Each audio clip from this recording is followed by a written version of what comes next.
Good morning, book bugs. Thanks for joining me today for story time. Coming up this week, we also have STEAM Club, so be sure to stop down today or tomorrow to pick up your packets. We will be performing brain surgery, so that will be super fun. Don't forget, I have book bundles to check out if you are looking for something new to read or you want to learn about something different. You can get online or call down to the library or even stop in today to pick up your own book bundle. For teens and tweens, I also have some Library Life boxes back are left still, so if you'd like to pick up one of those, you may. And do not forget that our Monster Madness reading challenge is going on right now. You can join us by doing that through the Beanstack app, win lots of cool prizes. Miss Kelly also has a family activity available for you guys to pick up upstairs today if that's something that you haven't gotten yet. They're cute little thankful jars for the month of November.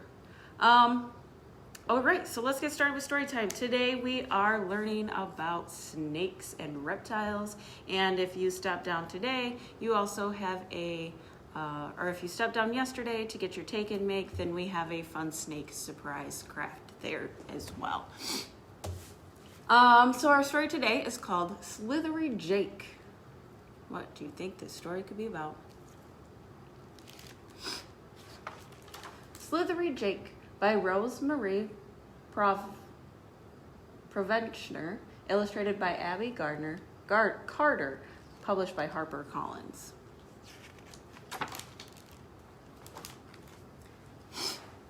Sid came running, skiddy to a stop. Wait till you see what I just got. Look, Ma, look, Pa, I found a snake. It's my best pet yet, and I call him Jake.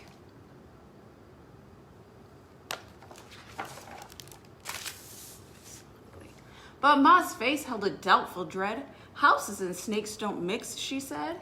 Now, Ma, said Pa, don't fuss and fret. That slithery creature ain't harmed us yet. Next morning at breakfast, in a voice full of calm, Sid announced to them all that his Jake snake was gone. He's not in his box, I'm sorry to say. He has walked in his sleep and meandered away. Pa choked on his toast. Ma sputtered her tea. There were 10,000 spots in the house Jake could be. Ma started screeching and climbing on chairs. Aunt Annie went leaping and bouncing upstairs. She felt safe at the top till she opened a door and thought she saw Jake curled up on the floor. She may have moved fast on her speedy ascent, but she reached 20 G's on her flying descent. You see that? She thought that scarf there was Jake. Well, Pa stood there laughing until by mistake he sat on a hot dog and thought it was Jake. And Grandmother fainted while stirring the stew, for one of the noodles looked like you-know-who. Grandpa grew hungry. He yearned for a munch, but he feared what he'd find curled up in his lunch. Dog saw it twitching, a bit of cat's tail, and leaped past the light with an ear-piercing wail. With shuddering shakes, Ma turned down the bed. Pa tipped up the dish where the hound dog was fed. Liz set out some cookies, Sid set out some cake, but it seemed as if nothing was tempting to Jake. They looked behind pillows and searched under rugs, but the only thing there was a few surprised bugs. A puzzlement grew on their worry-filled faces. They even looked twice in impossible places. And then they are searching their whole house for Jake.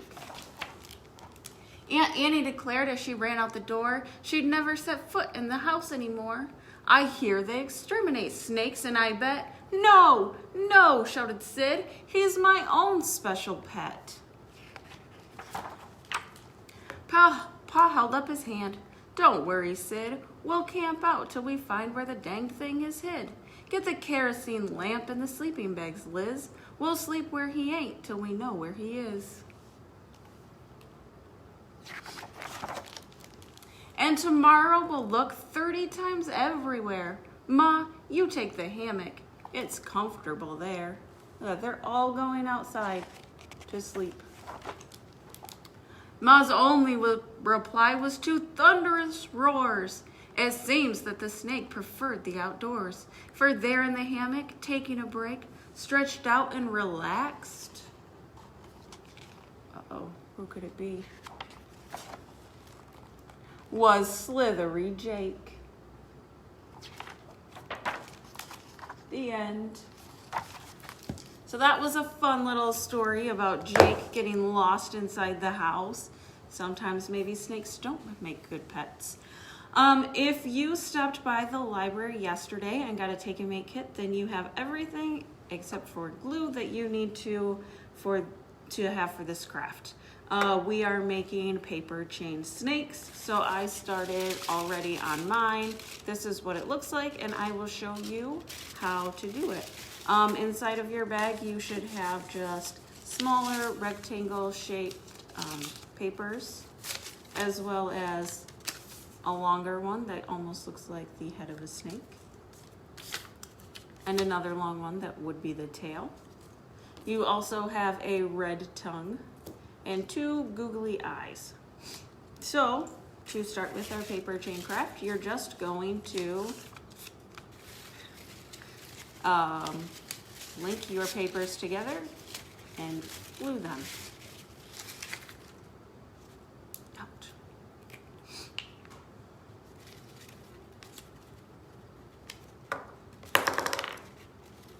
Just like this. We just link them together and glue them down, and then you do the next one. You put it through the opposite way, like this, and you just glue down the end of it. Oh, that was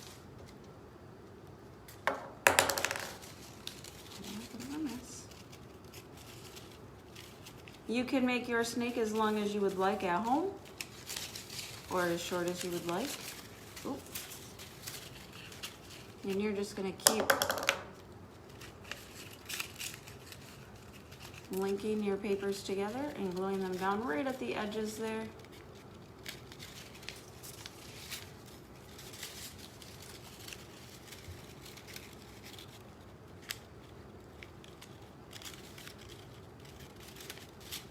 And you're going to save the head and the tail for last.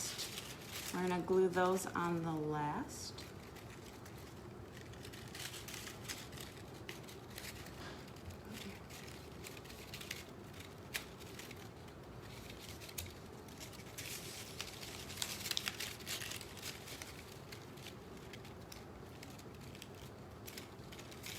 Don't forget, you can stop down today to pick up your kits for Steam Time tomorrow at 4 o'clock. If you'd like, we are performing brain surgery.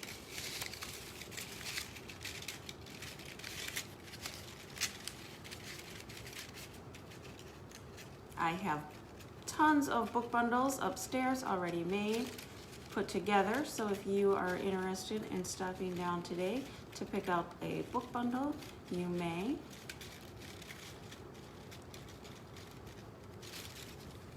All right, so I glued down the rest of my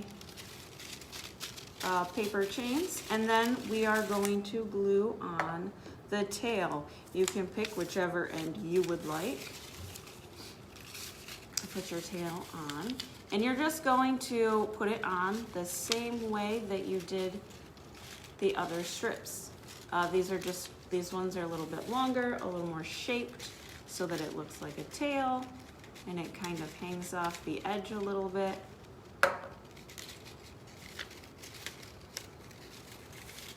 You can see now my snake has a tail hanging off the end. And on the opposite end, we are going to glue down the head of our snake and his nice long slithery neck.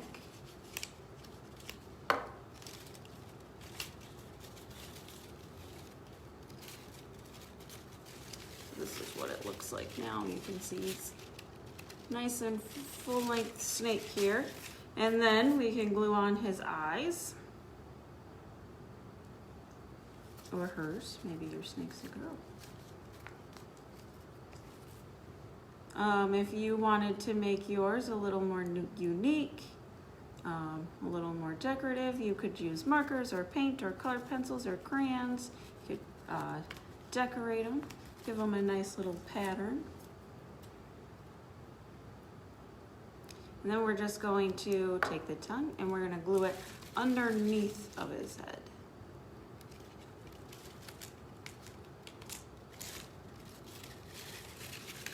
It looks like this. If you did not stop down and grab a take and make kit from me, you may have these supplies at home. All I used was construction paper and a couple googly eyes, but you can always draw them on if you don't have googly eyes at home.